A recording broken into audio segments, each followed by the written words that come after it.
preocupada, Cíntia? Eu tô procurando aqui na Bíblia onde diz que nós temos que dar dízimos e ofertas de tudo que nós ganhamos, mas não encontrei. Se você também já se perguntou por que as igrejas evangélicas cobram dízimos e ofertas se esse preceito não está nos evangelhos, esse vídeo é para você, porque nós vamos falar sobre este assunto hoje. Olá, tudo bem? Seja muito bem-vindo, seja muito bem-vinda ao canal Mestre da Cocriação, o canal que segue os ensinamentos do Mestre Jesus e que entende que nós somos co-criadores da nossa realidade, juntamente com o Criador de todas as coisas. No vídeo de hoje, então, vamos falar sobre dízimos. Por que dízimos ainda são pregados nas igrejas contemporâneas? Por que as igrejas aceitam 10% do salário dos seus membros? Bom, eu vou utilizar aqui um estudo feito por mim mesma, tá? Com embasamento nas escrituras. E vou trazer para vocês aqui muitas informações que eu acredito que vão te ajudar a entender melhor este tema. Vamos começar então entendendo o que era o dízimo, tá? E por que ele foi instituído. O dízimo, ele aparece a primeira vez nas escrituras lá em Gênesis 14:20, tá? Quando Abraão dizimou dos despojos de guerra. É a primeira vez que o dízimo aparece nas escrituras, tá? Diz assim: "E bendito seja o Deus Altíssimo, que entregou os teus inimigos nas tuas mãos, e Abraão deu-lhe o dízimo de tudo." Então, esses dízimos de Abraão não foi salário, não foi dízimo da colheita, nem outra coisa parecida, tá? Foram os dízimos dos despojos. E os despojos de guerra são os bens daqueles que perderam a guerra, tá? Que ficavam para quem venceu, tá? Para pertencer para o vencedor dessa guerra, tá? Então, depois desse ato ali de Abraão, não existe mais nenhum registro de que Abraão tenha dizimado novamente, tá? Então, com base no Antigo Testamento, tá? Depois, o dízimo, ele é estabelecido lá na lei de Moisés, tá? Como consta em Levítico 27, 30 a 32, tá bom? E somente os levitas podiam recolher dízimo, tá? Só que os estrangeiros, os órfãos e as viúvas, eles eram amparados pelos dízimos, ok? Então, os levitas eram a tribo que trabalhava na manutenção ali do templo, tá?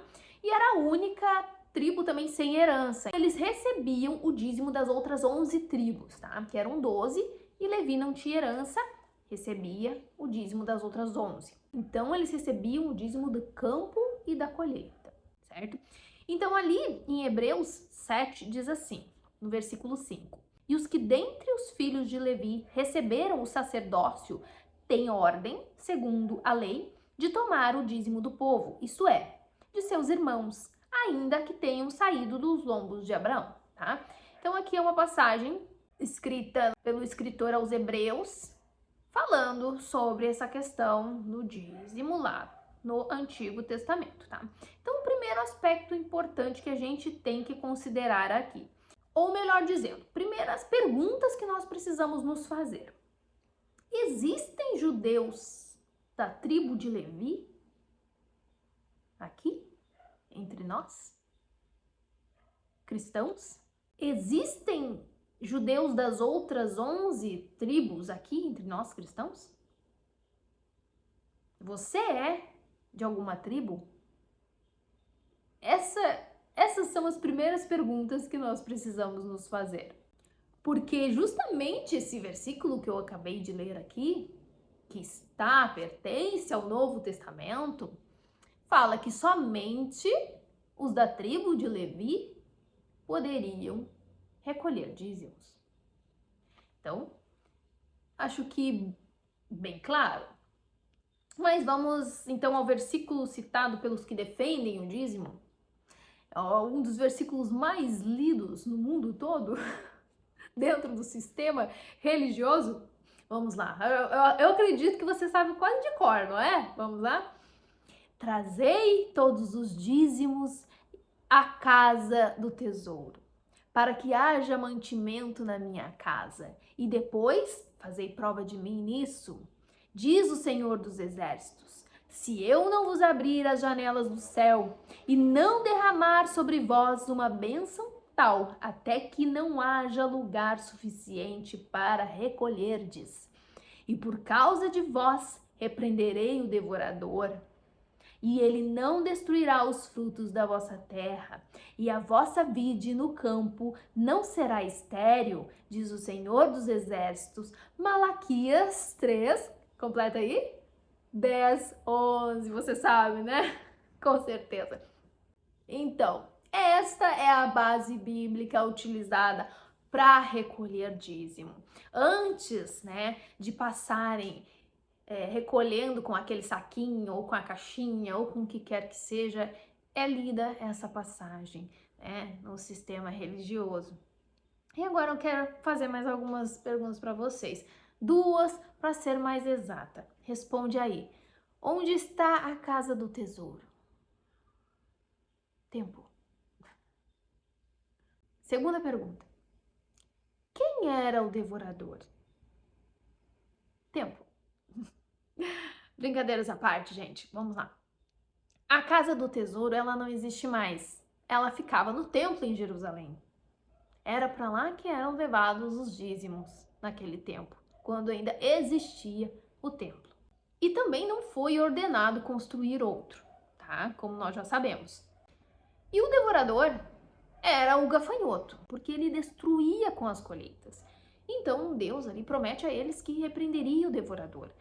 Ele não é um demônio como é pregado hoje em dia dentro de muitas igrejas, para assustar as pessoas, para botar medo, que se a pessoa não der, esse demônio vai tomar o dinheiro dela. Porque eu fiquei mais de 10 anos dentro do sistema religioso, contando só a igreja evangélica, tá? Sem contar o tempo em que frequentei a igreja católica junto com minha mãe quando eu era criança, tá? Então, sem contar o tempo da igreja católica, mais de 10 anos só na igreja evangélica. E era isso que nos era ensinado. O devorador é um demônio. Distorção da palavra para manipulação. Então, recapitulando um pouco aqui, tá? O dízimo, então, ele era dado pelas tribos de Israel aos levitas, tá? Nós não somos judeus, então essa lei, essa ordenança não é para nós, nunca foi. Não há mais levitas trabalhando no templo, até porque o templo também não existe mais. Estamos no tempo da graça, debaixo de uma nova aliança e não da lei. Todos esses argumentos são categóricos para provar que não existe mais dízimo. E agora, para colocar a cereja no bolo, o dízimo nunca foi dinheiro. Nunca foi. Nunca. E pasmem, algumas pessoas acham que nunca foi dinheiro porque o dinheiro não existia. Algumas pessoas acham que era da colheita porque não existia dinheiro. Gente, olha só. Já existia dinheiro muito antes, tá? Então, eu vou trazer para vocês aqui também algumas passagens que falam sobre o dinheiro, tá? Mas calma. Vamos na ordem aqui. Daqui a pouquinho eu chego lá. Fica comigo, tá? Deixa eu abrir um parênteses aqui.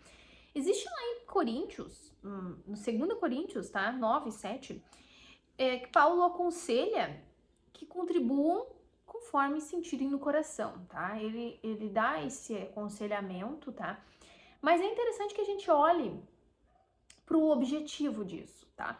Ali Paulo, ele está dizendo isso às pessoas, que elas contribuam, que elas ajudem, porque existia uma assistência aos necessitados de verdade, tá? Existia ali a assistência aos apóstolos de verdade, porque essas pessoas deixavam de trabalhar, né, para viver pregando o evangelho, tá certo? Então, existia a caridade verdadeira e as pessoas ajudavam como podiam.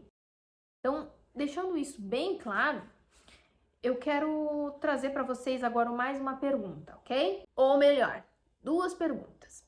Após a morte do Messias, qual apóstolo dizimou? Essa foi a primeira. Segunda pergunta. Qual apóstolo pregou, ensinou que deveríamos dizimar? Responde aí. Tá? Então, assim, o dízimo, ele é bíblico, tá? Porque ele pertence ao Antigo Testamento, mas ele não é cristão. Essa é a diferença que nós temos que fazer. Ele é bíblico porque ele pertence ao Antigo Testamento, que é para nós um livro histórico, unicamente. Tá? Mas ele não é cristão. Ele não é um mandamento de Jesus para nós. Ele não é uma ordenança. O dízimo, ele faz parte da lei. E olha que interessante, aqui tem uma passagem aqui que fala sobre isso, exatamente isso, tá?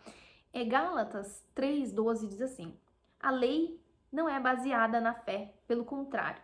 Quem praticar essas coisas, por ela viverá. Então, o dízimo, ele pertencia à lei. E se você parar e pensar que você quer cumprir a lei, porque hoje em dia está cheio, infelizmente, de evangélicos cristãos que querem cumprir a lei, que querem viver debaixo da lei, então você tem que cumprir todos os 613 preceitos dela. Porque você vai cumprir um só? Ou dois? Não. A lei é uma, dividida em diversas partes, né? 613. Então, por que se a lei, ó, vamos pensar um pouco além até. Se a lei tem 613 preceitos, por que os pastores pregam somente alguns? Pregam o dízimo, porque é conveniente, e os outros preceitos? A lei acabou para os outros. Para esse não, para o dízimo não acabou. Aí usam o argumento de que o dízimo é um ato de fé. Porém, nós acabamos de ler aqui que em Gálatas diz: a lei não é baseada na fé, pelo contrário, quem praticar estas coisas, por ela viverá. Então, a lei não é baseada na fé. Ah, o dízimo é um ato de fé. Não, senhor, o dízimo não é um ato de fé. O dízimo era da lei. Então, usam isso, infelizmente, para ludibriar as pessoas, para levá-las a dar, porque se não derem, vão se sentir culpadas, até mesmo condenadas. E eu me pergunto se esses homens que estão dentro do sistema religioso, fazendo cursos e mais cursos e mais cursos, né, estudando, e não sabem que isso não é verdade. Eu gostaria de acreditar que eles não sabem. Pelo menos a maioria. Muitos eu sei que sabem. Contei para vocês aqui em outro vídeo que o meu cunhado fazia curso de teologia e o professor do curso de teologia disse: dízimo não existe mais. Deu todo o embasamento para eles. Eles estavam formando pastores ali, né? Pastores. Mas ele disse para eles: não preguem isso em cima dos púlpitos. Ou seja, eu tô dizendo para vocês a verdade, mas não contem para os outros a verdade. Veja que horrível isso. Eu não tenho uma palavra que não seja pesada para dizer aqui, para uma coisa dessas. Alguém que conhece a verdade, que tem estudo, que tem sabedoria, sabedoria não, né, mas inteligência nesse aspecto aqui, e diz para que as pessoas não alertem as outras. É muito triste isso, né? Então, bom, vamos prosseguir. Veja que ponto interessante também aqui que eu anotei.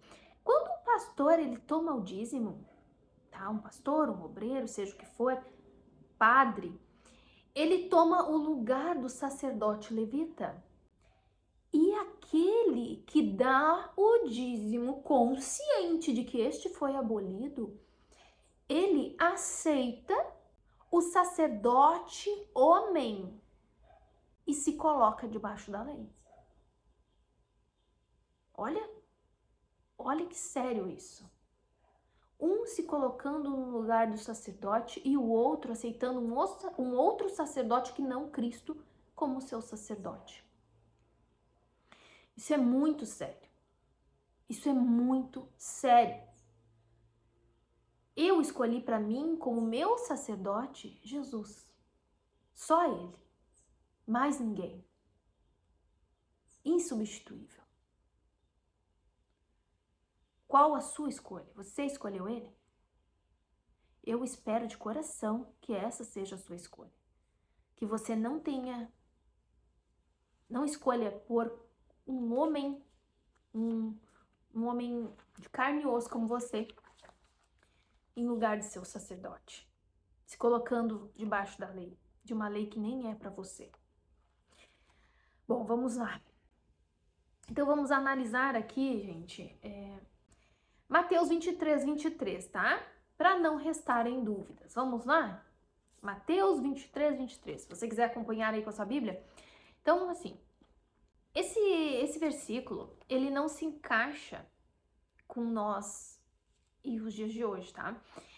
E essa é uma típica situação em que nós temos que aplicar uma regrinha que eu gosto sempre de ensinar, tá? Eu ensino também no meu estudo que tá aqui no link desse vídeo, que depois eu vou explicar melhor para vocês como funciona, tá? Mas eu tenho uma regrinha, que é a quem e por que foi dito. São perguntas que você sempre deve se fazer para entender as escrituras. A quem isso foi dito? E por que isso foi dito? Então, essa passagem de Mateus 23, 23 aqui, nós vamos ler, tá? E aplicar essa regrinha, tá? Diz assim: ai de vós, escribas e fariseus hipócritas, pois que dizimais a hortelã, o endro e o cominho, e desprezais o mais importante da lei, o juízo, a misericórdia e a fé. Deveis, porém, fazer estas coisas e não omitir aquelas. Então, essa passagem é utilizada por muitos para dizer que Jesus estava dizendo para fazer o quê? Dizimar. Mas veja bem, isso foi dito para quem? Ó, ai de vós, escribas e fariseus. Para os escribas e fariseus, que eram o quê? Judeus. Povo que estava debaixo da lei. Ok? Então, a quem foi dito? Aos escribas e aos fariseus. Você é escriba? Você é fariseu? Certo. Eliminado, tá? Por que isso foi dito? Então, assim, Jesus diz isso a eles porque eles dizimavam da hortelã, do endro e do cominho, tá? Mas eles desprezavam aquilo que era mais importante, que era a fé, a misericórdia e o juízo. Então ali Jesus está exortando eles para aquilo que realmente importava, para aquilo que estava em primeiro lugar. Mas ainda Jesus salienta, não deixe de fazer aquilo que está na lei de vocês, mas façam aquilo que é o mais importante, entendem? Então, isso não foi dito para nós. Então, foi dito por quê? Porque eles estavam negligenciando, tá? O porquê é isso. É esse. Eles estavam negligenciando da parte mais importante. Mas isso não foi dito a nós, tá? Então, lembre-se que, como eu já disse, naquela época existia dinheiro, tá? Olha só, tem uma passagem que eu separei aqui para vocês. Ó, Mateus 22, 19, Cristo pede que lhe mostrem uma moeda. Ele diz assim: mostre-me a moeda do tributo. E eles lhe apresentaram um dinheiro, tá? Então, antes disso mesmo, tá? Lá em Gênesis 37, 28 diz assim: passando, pois, os mercadores midianitas tiraram e alçaram a José da cova e venderam José por 20 moedas de prata aos ismaelitas, os quais levaram José ao Egito. Então, ou seja, o argumento aquele de que, mas não era dinheiro porque não tinha dinheiro. Tinha dinheiro sim, já tinha dinheiro, né? Moedas de prata, moedas de ouro, né? Existia dinheiro, tá, gente? Então, não era dinheiro porque não era para ser dinheiro, tá? O dízimo nunca foi dinheiro, ok? Então, isso é inegável, tá? Aqui, gente, escrituras, tá? Eu tô dando para vocês as passagens bíblicas que enfatizam isso, que deixam isso muito claro, tá? Então, uma coisa que nós observamos hoje, tá? É que os pastores, tá? Tá havendo um grande enriquecimento dos pastores, tá? E veja bem, eu não tenho nada contra o enriquecimento, tá? A riqueza, ela é boa. Ela é boa. É bom que você não passe necessidade, que você tenha condições de adquirir aquilo que você quer, precisa, que você viva uma vida de abundância. Mas no caso dos pastores, eles têm enriquecido muitos, tá? E eu não falo só dos grandes aí, que já criaram uma estrutura, até um ecossistema todo, que são escritores, palestrantes, eu não falo mais nem só desses, porque esses não dependem até mais, acredito eu, do pastorado, né? Pastorado entre aspas. Mas pastores locais, de igrejas menores, enriquecendo às custas de uma mentira.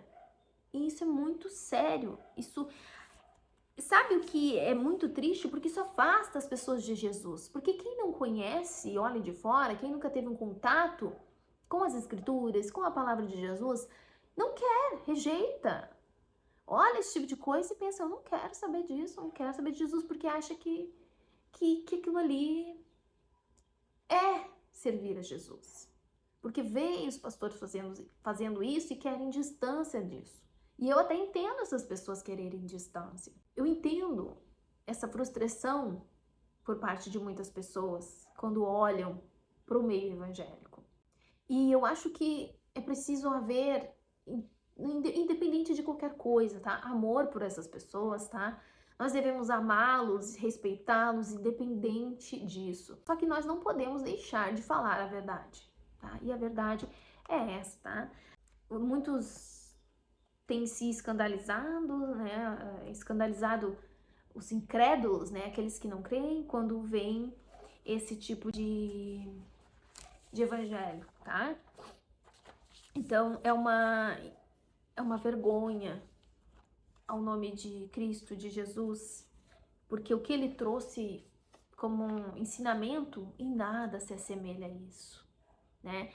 Jesus nunca disse para que dizimássemos. Jesus nunca disse.